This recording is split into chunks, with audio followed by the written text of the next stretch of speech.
কল্পনা করুন একটা অদৃশ্য বোমা যা আপনার ফোনের স্ক্রিনে ঢুকে আসে, আপনার ব্যাংক অ্যাকাউন্ট চুরি করে এবং এক রাতে 28টা দেশের গোপন রহস্য চুরি করে ফেলে। বন্ধুরা, এটা কোনো সায়েন্স ফিকশন মুভির সিন নয়, এটা চীনের সাইবার যুদ্ধের নতুন অস্ত্র। আপনারা জানলে অবাক হবেন, এই হামলায় এআই এর ব্যবহার করা হয়েছে। হ্যাঁ, এআই, যে কৃত্রিম বুদ্ধিমত্তা, তারা নিজে থেকে হ্যাক করছে, যার ফলে মানুষের হাতের ছোঁয়া ছাড়াই 30টা প্রতিষ্ঠানের দরজা ভেঙে ঢুকে পড়েছে তারা। বন্ধুরা, এটা শুধু চুরি নয়, এটা প্রত্যেক আমেরিকানের ডেটা, আমার ডেটা, আপনার ঠিকানা থেকে শুরু করে রাষ্ট্রীয় গোপনীয়তা সবকিছু চীনের হাতে তুলে দেওয়ার চক্রান্ত। কিন্তু শুনুন, এর মধ্যে ভারতের ইমিগ্রেশন রেকর্ড এবং জাপানের সামরিক গ্রিড কাঁপছে। কিন্তু কথা হলো, এখানে কি আমরা চুপ করে বসে থাকব? না, আজকের ভিডিওতে আমি বলবো কিভাবে ভারত আর জাপান মিলে চীনের এই অন্ধকার যুদ্ধকে পাল্টা আঘাত দিয়ে উড়িয়ে দিচ্ছে এবং বিশ্বে আমাদের জয়গান প্রচারিত হচ্ছে। বন্ধুরা, এটা শুধু খবর নয়, এটা আমাদের জাতীয় গৌরবের নতুন অধ্যায়। থামবেন না, পুরোটা দেখুন, কারণ শেষে আপনি জানবেন কিভাবে একটা ছোট দেশের মতো জাপান চীনকে কাঁপিয়ে দিয়েছে আর ভারত কিভাবে এর নেতৃত্ব নিচ্ছে।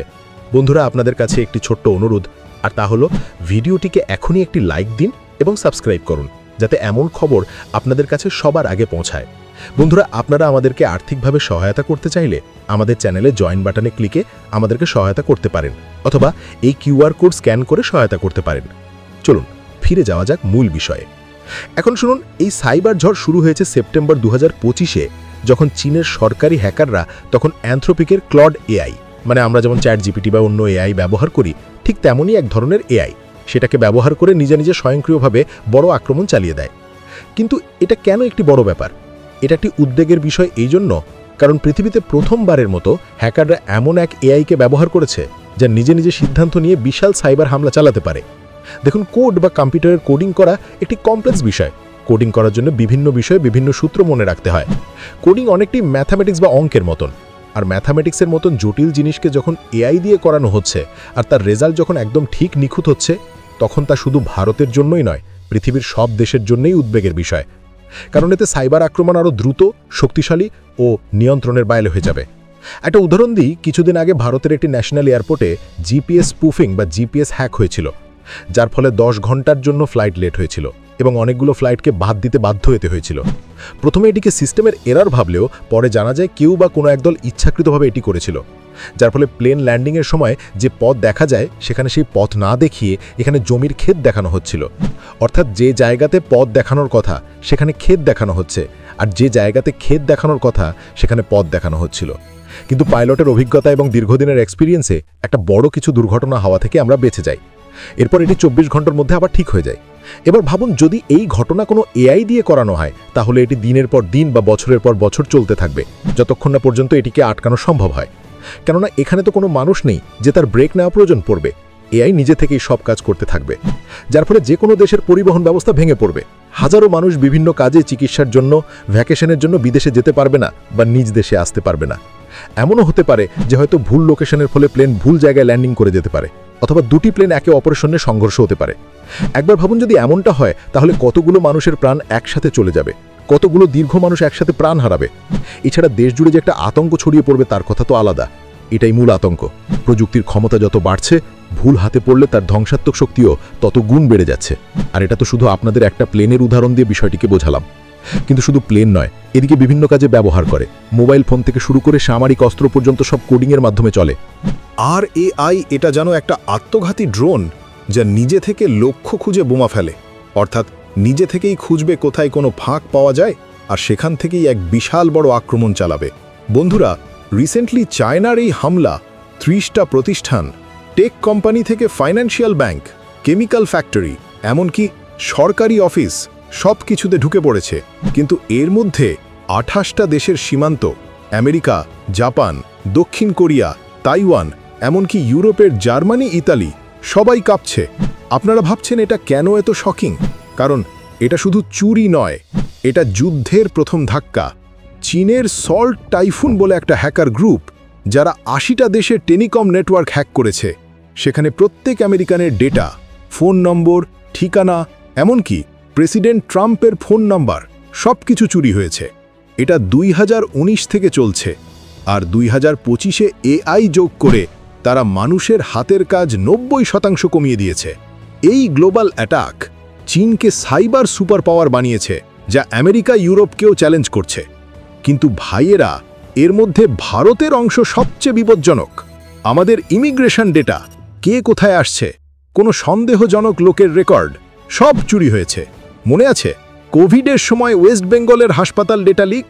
সেটাও চীনের কাজ, যাতে তারা আমাদের ডিএনএ ভিত্তিক ভাইরাস বানাতে পারে।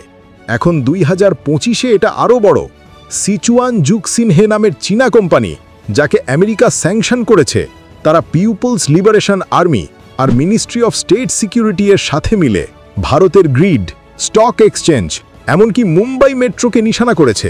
এটা শুধু হ্যাক নয়, এটা আমাদের অর্থনীতি থামানোর চক্রান্ত। এখন জাপানের কথা বলি। জাপান আমাদের কোয়াড বন্ধু, যারা চীনের সামরিক জাহাজ দিয়ে তাদের সমুদ্র ঘিরে রাখার চেষ্টা সহ্য করেছে। এপ্রিল 2021 চীনা সেনাবাহিনীর 200টা জাপানি কোম্পানি আর রিসার্চ ইনস্টিটিউট জেক্স, যা জাপানের স্পেস এজেন্সি, সহ হ্যাক করেছে। আর 2025-এ এআই চালিত অ্যাটাক জাপানের সাইবার গ্রিড কাঁপিয়েছে। কিন্তু জাপান চুপ করে নেই।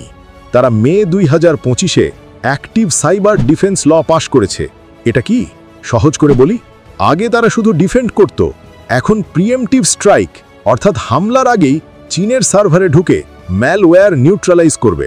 অর্থাৎ চীনের সার্ভারে তাদের হ্যাকাররা যে ক্ষতিকর সফটওয়্যার বা ভাইরাস বসিয়েছে, সেটা চিরতরে নষ্ট করে দেবে বা কাজ করার ক্ষমতা বন্ধ করে দেবে। এটা জাপানের সংবিধানের সেলফ ডিফেন্স নিয়মের মধ্যে, কিন্তু চীনকে পাল্টা আঘাত দেওয়ার নতুন অধিকার। এখন ফিরে আসি মূল খবরে। চীনের এই গ্লোবাল সাইবার ঝল শুধু হ্যাক নয়, এটা ইকোনমিক ওয়ার।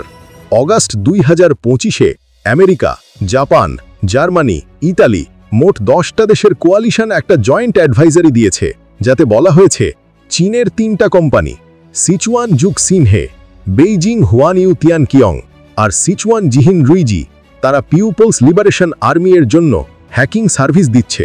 এই অ্যাডভাইজারিতে বলা হয়েছে এই কোম্পানিগুলো চীনের গোয়েন্দা সার্ভিসকে সাইবার প্রোডাক্ট সরবরাহ করছে, যা গ্লোবাল স্কেলে ম্যালিশাস অ্যাক্টিভিটি চালাচ্ছে।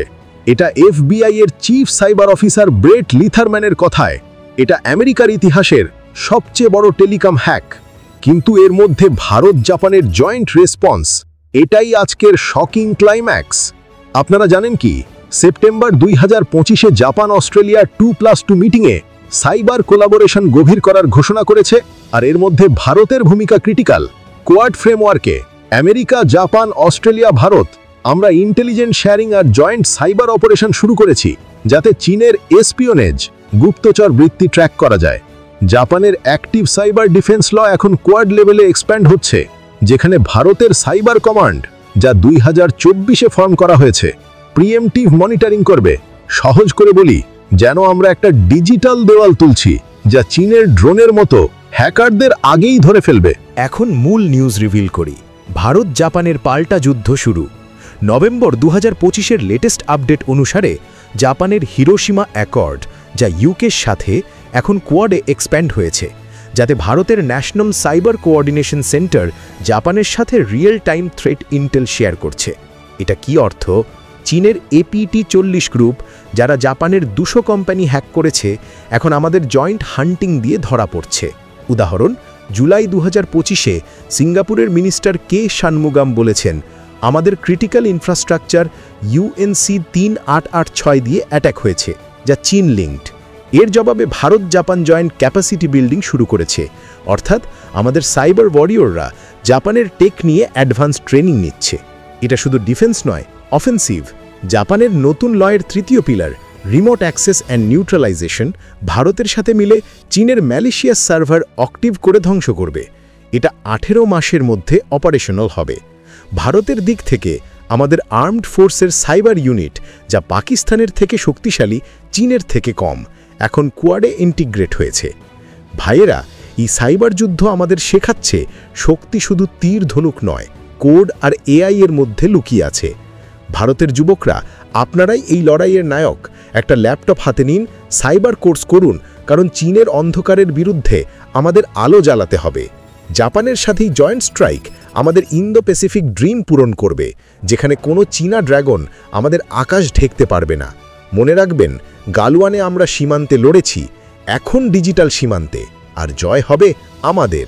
এই গৌরবের জন্য লড়াই চালিয়ে যান। জয় হিন্দ, জয় শ্রীরাম।